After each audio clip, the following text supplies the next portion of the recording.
Alors, on se retrouve pour une nouvelle vidéo et cette fois-ci, j'ai envie en fait de vous parler de Binance parce qu'elle a pris certaines décisions au niveau de leur régulation dans certains pays.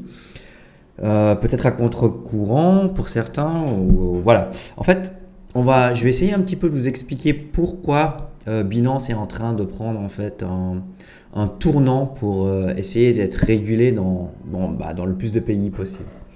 Alors, avant ça, il faut savoir que si vous voulez acheter ou vendre vos tokens, donc vous avez des DEX qui sont des bourses en fait décentralisées comme Uniswap, PancakeSwap, et d'un autre côté vous avez les SEX qui sont les échanges centralisés comme Binance, Bitget, enfin voilà toutes ces plateformes.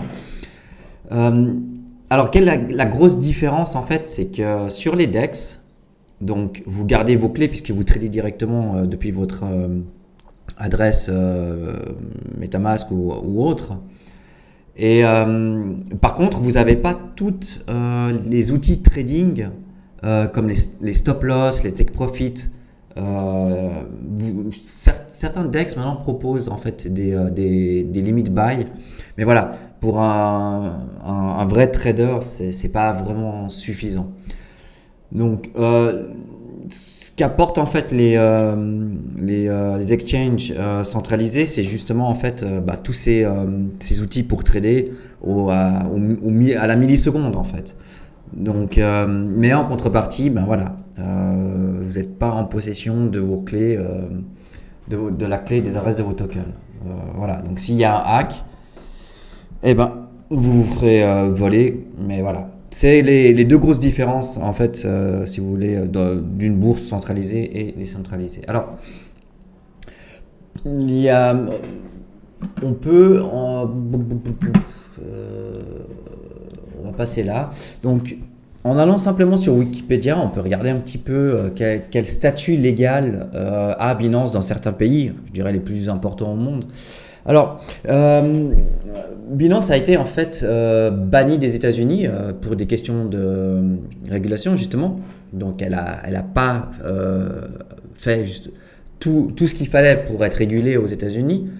Donc, bon, après, ils ont ouvert Binance US et ils ont résolu le problème comme ça. Euh, en Angleterre, ça a été ban aussi. Donc après, bon, si vous pourrez aller voir, voilà, vous pourrez aller voir vous-même. On va pas faire tous les pays, mais ce qui est important de se rappeler, c'est que ils sont régulés en Italie, en France et bientôt en Espagne. Alors pourquoi est-ce que la régulation est importante? Alors la régulation, en fait, ça, à la base, ça vient de la finance traditionnelle, donc les banques. Il y a 50 ans, on pouvait ouvrir un compte avec n'importe quel nom et voilà. Et on pouvait en fait, enfin voilà, les impôts, on n'était pas obligé de tout déclarer et on passait entre les gouttes. C'était vraiment le bonheur voilà, pour certains. Et petit à petit, en fait, année après année, la transparence est devenue quelque chose qui a été attaqué en fait. Les places offshore ont été attaquées pour plus de transparence pour les fiscs nationaux. Il y a eu un grand tournant en 2008 où en fait l'UBS en Suisse s'est fait avoir parce qu'ils avaient des advisors américains qui visitaient les États-Unis pour voir des clients américains, et évidemment, ils n'avaient pas le droit, c'était des clients qui n'étaient pas déclarés.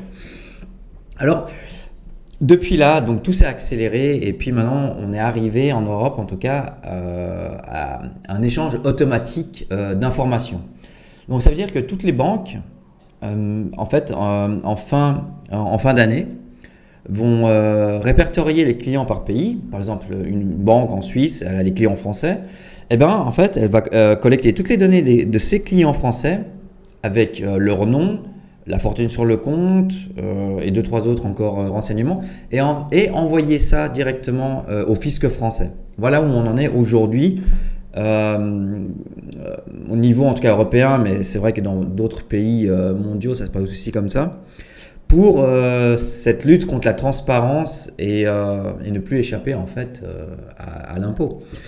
Voilà pourquoi il y a toutes ces régulations et qu'est-ce qui peut et pourquoi en fait Binance veut être absolument régulé. Alors il faut savoir que en France, quand ils ont été régulés, ben, pendant leur négociation avec la France, ils ont dû en fait interdire aux Français de trader avec les futurs, tout ce qui avait un gros levier. Après, on verra comment ça va se passer en Espagne. Je pense que c'est encore en train d'être débattu.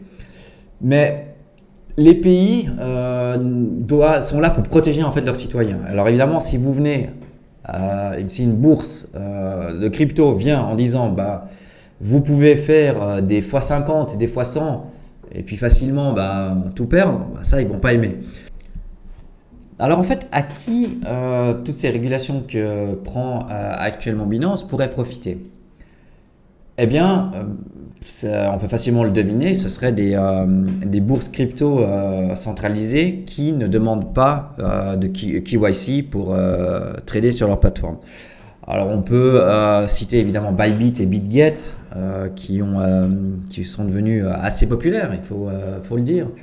BitGet a une expansion mais vraiment fulgurante au niveau de ses services, de ses employés. Là, on peut voir qu'en début de 2021, ils n'avaient que 150 employés.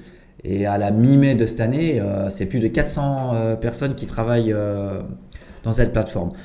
Donc évidemment, ils ont augmenté leur nombre d'utilisateurs. Bybit, c'est pareil, hein. Alors, est-ce qu'ils ont pu piquer des clients à Binance? Oui. Je pense qu'effectivement, ils en ont récupéré. Il y a quand même beaucoup de personnes qui ne peuvent pas en fait passer un KYC et donner sa pièce d'identité dans une bourse parce que soit ils sont, on va dire les choses, ils sont peut-être mineurs, parce qu'il faut être majeur évidemment,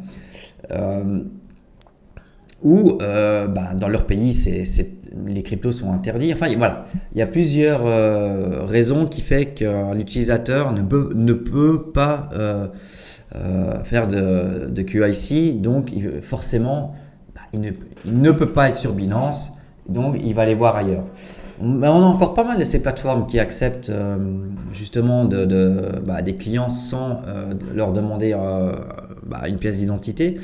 Est-ce que ça va durer longtemps? Ça, je ne sais pas. Je pense que sur le long terme, ça aura tendance à ne plus être vivable, évidemment, parce que je pense que la transparence doit arriver sur les cryptos pour que les gouvernements acceptent que ces habitants puissent trader des cryptos et pas les interdire. Voilà.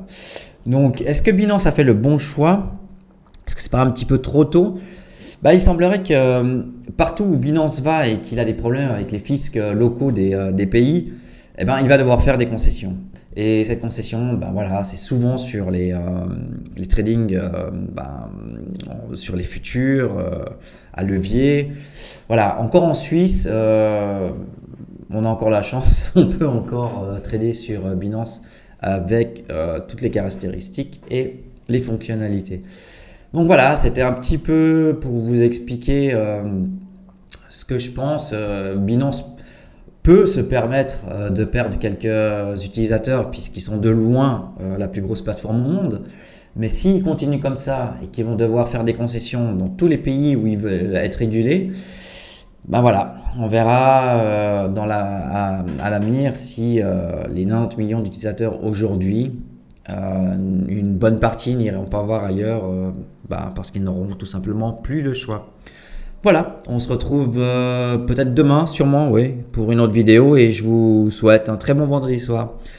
Salut les gars et bonne soirée.